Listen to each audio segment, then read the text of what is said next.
Oi, fala aí pessoal, bom dia. Você está escutando o Inglês no Rádio.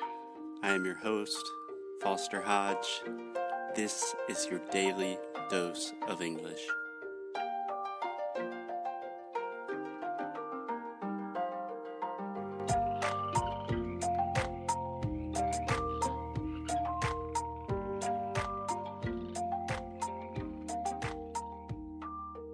Hey, good morning everyone. How are you? How are you, Alexia?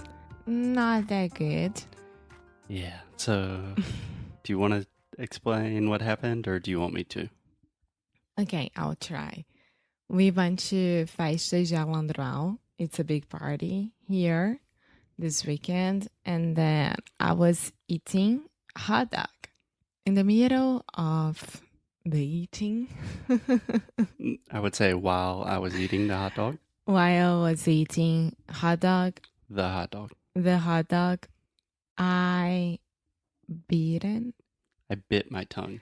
bit my tongue, but it's not like, oh my God, I bit my tongue. No, it's really hurting and I am taking some medicine as well. It's not a good thing. Yeah, you guys should have seen Alexia devouring that hot dog. And really it is a pretty nasty bite out of your tongue. Yeah, so I am talking like this today and maybe for the next episodes, but I am okay. I'm fine. Yeah. So because Alexia is suffering a little bit, it is a great opportunity for me to teach, for me to talk, for me to do what I love doing most. So Alexia, are you ready for a real live English class? Yes. So normally Inglês no Rádio is just kind of an informal conversation. And this episode will still be very informal. I'm sure we will make a lot of stupid jokes, but it will be a little bit more of a real class. Are you ready? Yeah.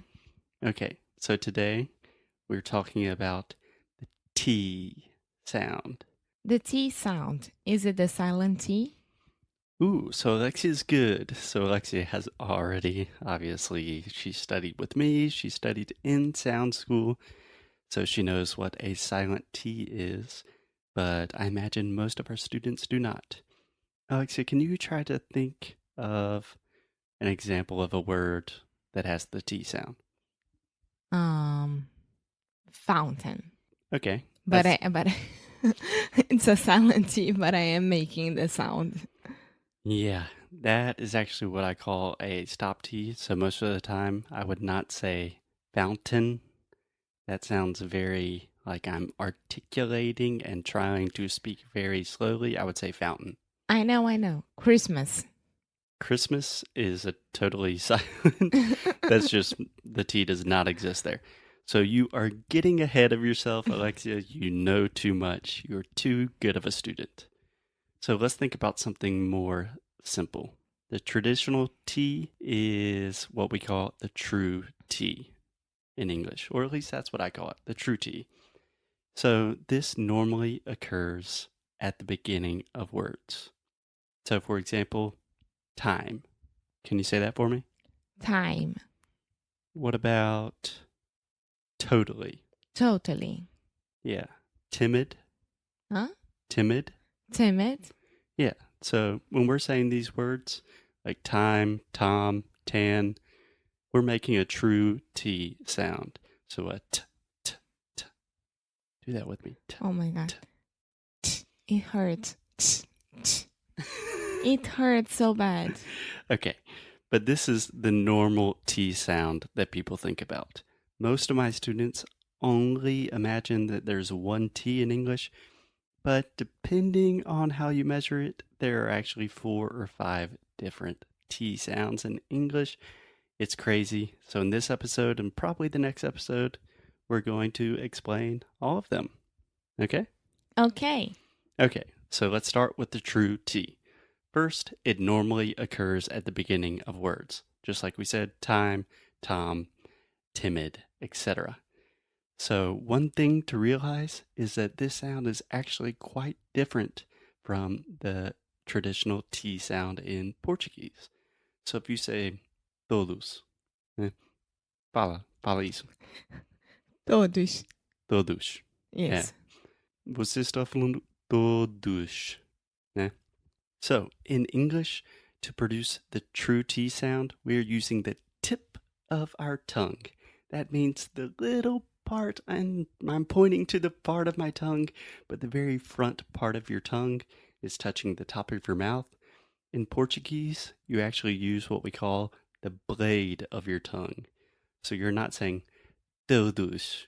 So when you hear gringos say like todos os dias, It's because they are trying to make the same sound as in English. yeah, because they're using the tip of their tongue, right? When I say Right. tip, it's just that, A pontinha. yeah, a pontinha da linguinha está tocando essa da boca, né? So, as always, there are a lot of exceptions. So one of the easiest exceptions to memorize, I try to make it simple because I'm not really a huge fan of rules, is when we have the TR. So can you think of an example of a word with TR? True. True. Okay. And you really want to round your lips and say true. True. Yeah, perfect.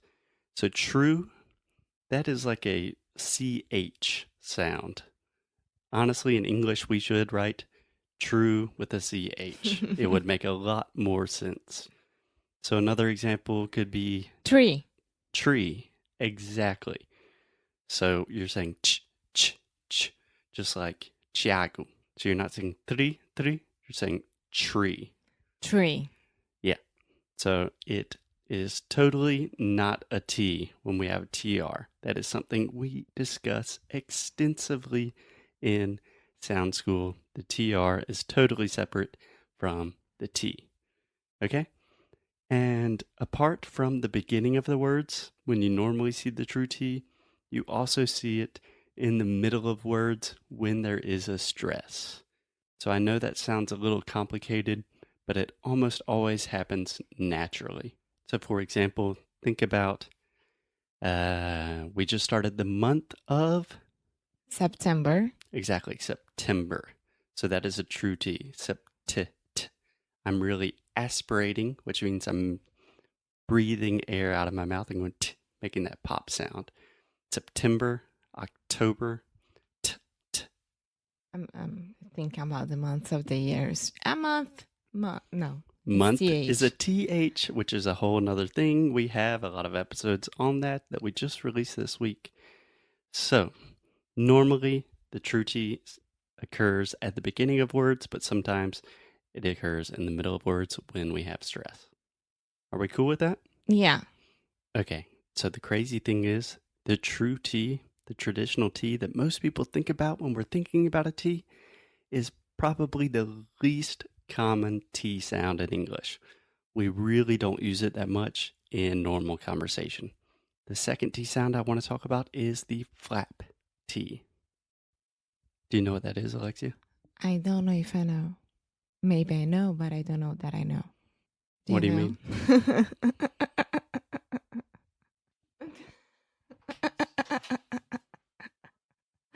Okay, you guys, did you hear this? This is Potter in the middle of the podcast. He really needed to go to the bathroom to pee. We interrupt our program to bring you this important message. I love you. Now, back to our show. Okay, we are back. Guess who's back? Back again. Talking about the flap T. Okay, Say Alexia. it is back. Like I said, the true T is not that common. A much more common sound in English is the flap T. Alexia was very ambiguous if she knows what that means or what that doesn't mean. So, the flap T, you really do not want to think about it as a T sound. Remember, we're talking about sounds, not letters on a written piece of paper, but we're talking about the sounds. So it's much easier for Brazilians to think about this as an R sound, like an R in the middle of a word. For example, para. Okay. I know a lot of times Brazilians say pra, same thing, but if you say para, puro, piri. Para pere piri puru puru. Exactly. So when you are doing that, your tongue is just touching the top of your mouth really, really fast. And it's just a quick little tap. Yeah. Para pere piri poru puru. Yeah. So say puru. Puru. Perfect. Perfect. Now, for example, say the word gotta. Gotta. Yeah. I gotta get going. Huh. Exactly. So the flap T occurs a lot with contractions, like I got a lotta. I got a lot of... Yeah. So this is a difficult sound for when Americans are learning Portuguese or Spanish. They want to think about the R as like an American R. So they say like, eu vou para a praia. So I remember my Spanish teacher just remembered the phrase, got a lot of butter. Got a lot of butter. Exactly. So if you say that really fast, got a lot of butter, Got a lot of butter. that is the flap T. That is much more similar to a Portuguese R, right? Yeah. Okay, so let's practice this with some words. Alexia, I will say a word in Portuguese and I want you to say it in English, okay? Okay. Cidade. City. Exactly.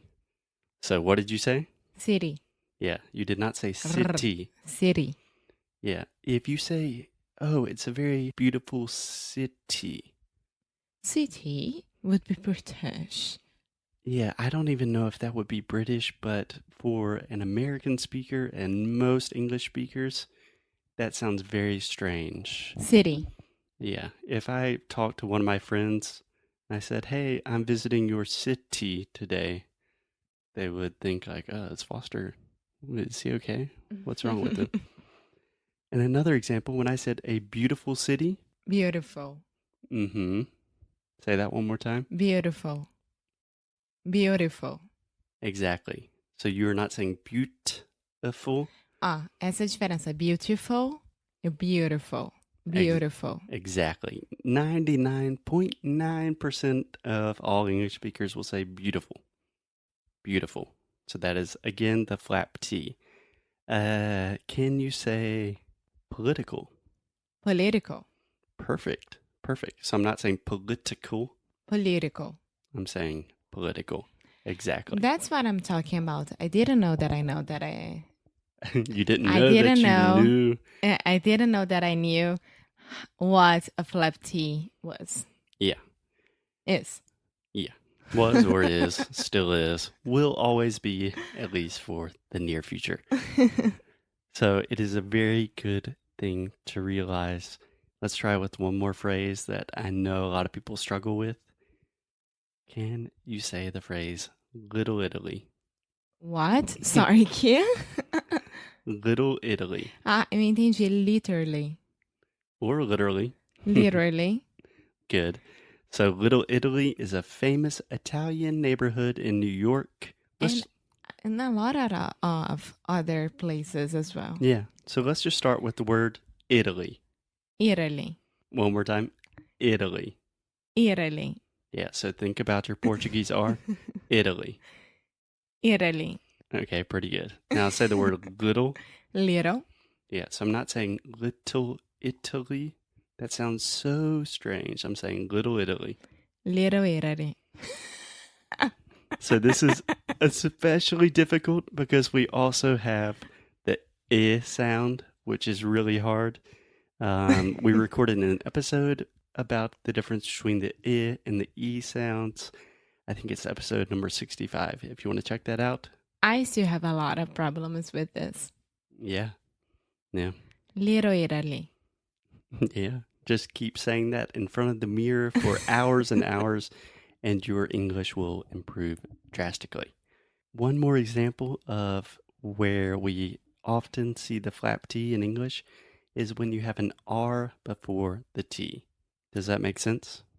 An R before the T. I don't know.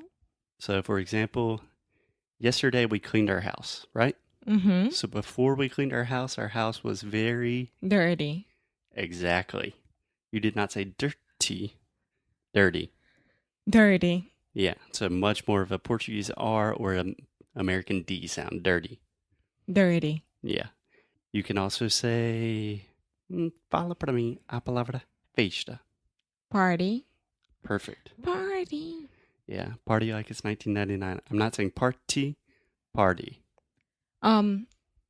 Partido político is also party, right? Yes, you can say a political party. Ooh, that's a good phrase. Uh-huh. Nice, a good phrase to train. Political party. Yeah, we need that. Political party. Oh, that's so good, Alexia. Thank Yeah. you. If you can, Even though I have my tongue beaten, I am doing such a great job. bitten, which is Bitten. actually a stop T, which we will get into in the next episode. So if you can say the phrases Little Italy and political party, you are good to go, my friends. Political party, Little Italy. Pretty good. Maybe we need a little bit more work on the E sound, but we will get to that. So one more example where we see this is with the R. So party, dirty, and a lot of times in the past, if you think about, let me think about the first word I'm thinking about is farted. Do you want to explain what that means? Pum. É soltar pum. Mas é pior do que isso, é peidar. É, mas no passado. Não, eu peidei. É. Sim, mas não fui eu, não, foi você. Não, ninguém. Aqui. Foi os cachorros. Isso com certeza. But no one would say, oh, I just farted. No. That's so weird. You say And it that's like, so... This is horrible to say as well. okay, if Correctly or incorrectly? incorrectly. Incorrectly. So if you want a nicer way to say soltar pum, when I was a little kid, my mom always said poot. No.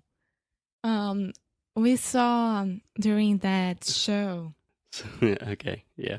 So there's a show called Freaks and Geeks. It's so good. I recommend everyone watch it. It's a great show. And there's an expression in English to cut the cheese. Uh-huh. I like Cortar that. o queijo. Quer dizer, soltar pum. Uh-huh. But when I was a little kid, my mom, instead of saying farted, because farted was a dirty word, so many flap T's, we would say poot. How? Poot. What? Poot. Poot. Yeah, so P-O-O-T. I'm really exaggerating the T so you understand. But think about pooted in the past. Put it. Yeah, I would always say like, my brother pooted. But I would never... Is it a normal thing or only your mom? No, everyone would understand that. But It looks like you're saying pudding. That's another good example, though. No one says Putin. We say Putin. Putin. Putin. Finally, a nice way to say soltar pum is past gas. Past what? Gas. Do you want me to say the Passar. past of the gas? No. Passar gasolina. Ah. Oh. You say pass gas, but we're really talking about gaseosa. I don't know why my lesson on the T's turned into It a wasn't lecture me this about time. farting. You always complain that it's always me, and it wasn't me at all. Damn it, Alexia. Ah! I don't know how this happened. It was my fault. Yeah. Okay, so anyway, we have the true T, we have the flap T. I would recommend just thinking about these, practicing with some examples like Little Italy, political party, then September, October, and just when you see a T or you hear a T in English, think about, is this a true T or is it a flap T? Or is it a silent T or is it a stop T? And we will talk about the silent T and the stop T in the next episode. Yay. And I hope I'll be better. Yes, Alexia will be better, and we will continue talking about T's and a lot of sounds this week because Sound School is coming out September 12th. Next Wednesday. Yes, next Wednesday. So if you're interested in really improving your English, learning this kind of real English, how we really speak, how we farted and pooted and all of this stuff, if you want to have some fun with us and really learn English at the same time, check out Sound School. Okie dokie. Okay, bye guys.